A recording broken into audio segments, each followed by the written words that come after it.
Alhamdulillah. Le prophète sallallahu alayhi wa sallam nous dit, et le hadith est rapporté par Muslim, Al-aynu haqq. Le mauvais œil est une vérité. Plus que cela. Le prophète sallallahu alayhi wa sallam nous rapporte dans le hadith authentique que la plupart de ceux qui meurent de ma communauté après le décret d'Allah et son destin meurent à cause du mauvais œil. Rapporté par l'imam Ahmed, le prophète sallallahu alayhi wa sallam nous dit, le mauvais œil s'accroche à l'homme, à l'un d'entre vous, par la permission d'Allah subhanahu wa ta'ala, jusqu'à ce que l'homme se retrouve au sommet d'une montagne et qu'il tombe. Pour nous rappeler que quand le mauvais œil t'accroche, il ne te lâche pas. Et par la permission d'Allah subhanahu wa ta'ala, bien sûr, parce que tout se passe selon la volonté d'Allah subhanahu wa ta'ala, il peut te détruire, il peut provoquer ta mort. Le prophète alayhi salatu wa salam a rappelé que le mauvais œil, et particulièrement le mauvais œil venant de l'envieux, haineux, eh bien peut te tuer. Mais pas que, comme on va le voir, incha'Allah ta'ala. Que dire à notre époque aujourd'hui, où l'exposition est beaucoup plus intense qu'il y a 14 siècles, et on le sait toutes et tous à travers les réseaux sociaux. Que dire aujourd'hui, où tout le monde aime exposer un peu tout et n'importe quoi, illa man rahimallah, sauf celui à qui Allah a fait miséricorde. Regardez ma voiture, regardez ma richesse, regardez ma maison, regardez mon épouse, regardez mon époux, regardez-moi. Et la personne ne se rend pas compte qu'elle est peut-être en train d'attirer les foudres sur elle, une certaine malédiction sur elle, peut-être la mort. C'est le prophète sallallahu alayhi wa sallam qui nous a rappelé cela quand il nous a rappelé que le mauvais œil pouvait tuer.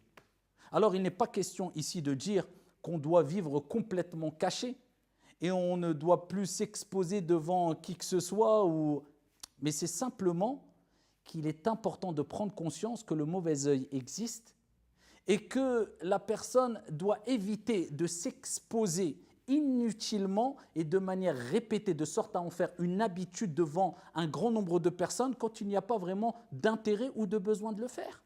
Il y a une différence entre celui qui va avoir une belle voiture et qu'il utilise sa voiture comme tout le monde le fait chaque jour et qu'on est amené à le voir sans qu'il ne s'expose ou qu'il n'expose sa voiture à longueur de journée de manière répétée, je le dis, et la personne qui expose sa voiture, sa maison, ses biens, sa santé, etc. à longueur de journée et de manière répétée. Il y a une grande différence entre le premier et le deuxième cas. Donc c'est pour cela qu'il est important de prendre conscience que le mauvais œil nous entoure. Et il ne peut pas venir, ou il ne vient pas simplement d'une personne qui nous veut notre mal, attention. Car le mauvais œil, comme on va le voir, incha'Allah ta'ala, peut venir de nous-mêmes, pour nos propres biens.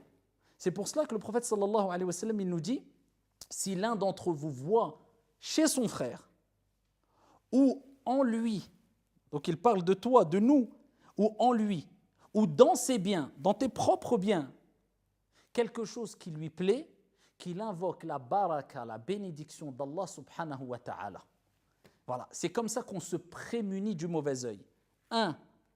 En évitant de montrer tout et n'importe quoi sans intérêt de manière répétée, concernant les bienfaits que Dieu nous a donnés, concernant notre famille, concernant nos enfants, concernant nos richesses, concernant etc. Surtout qu'aujourd'hui, il en faut peu pour rendre les gens jaloux et attirer le mauvais œil. Et 2, on invoque toujours la bénédiction.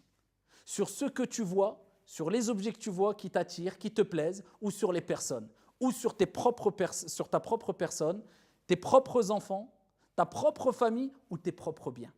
En invoquant la bénédiction d'Allah subhanahu wa ta'ala, on se préserve et on préserve les autres. De quelle manière? En disant Allahumma barik.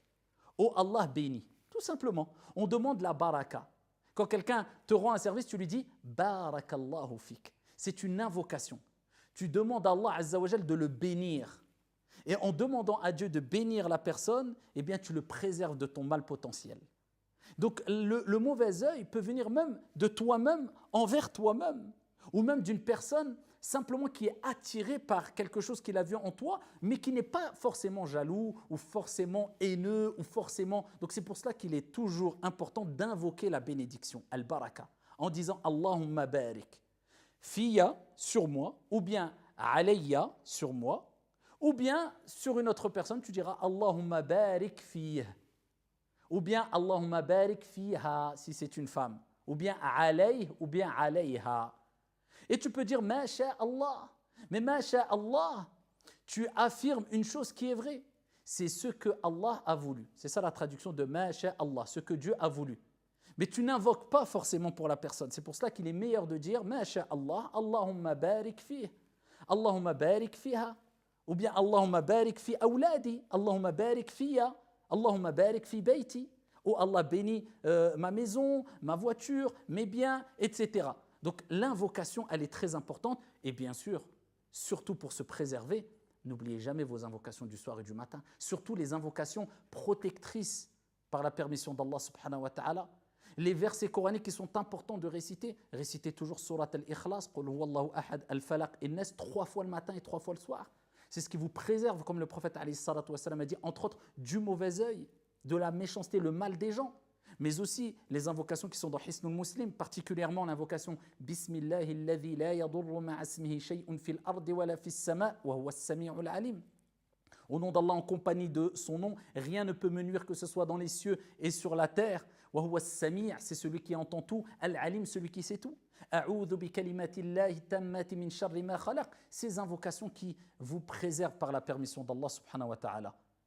Et bien sûr, je tiens à rappeler encore une fois que oui, on ne doit pas vivre dans une certaine parano en disant on m'a jeté le mauvais œil, il m'est arrivé un malheur, il m'est arrivé une épreuve. Mais si le prophète a dit que ça tue et la plupart des gens de la communauté meurent du mauvais œil, c'est que c'est une réalité, que ça cause des dégâts, il ne faut pas le nier aussi. Et ça, c'est un message aussi à ceux qui veulent entreprendre de grands projets. Regardez combien de jeunes disent quelque part Bismillah, une nouvelle vie quand ils se marient. Et ils commencent comment le mariage ? Au-delà du fait que quelquefois ils font des fêtes exagérées, irrespectueuses, des gens qui sont autour d'eux, en klaxonnant, en faisant les fous en voiture, en mettant la vie des gens. On entame une nouvelle vie, on met la vie des gens en danger, en dérangeant les voisins, en attirant peut-être les invocations contre soi, en faisant de l'injustice, en faisant les fous, en laissant une mauvaise image.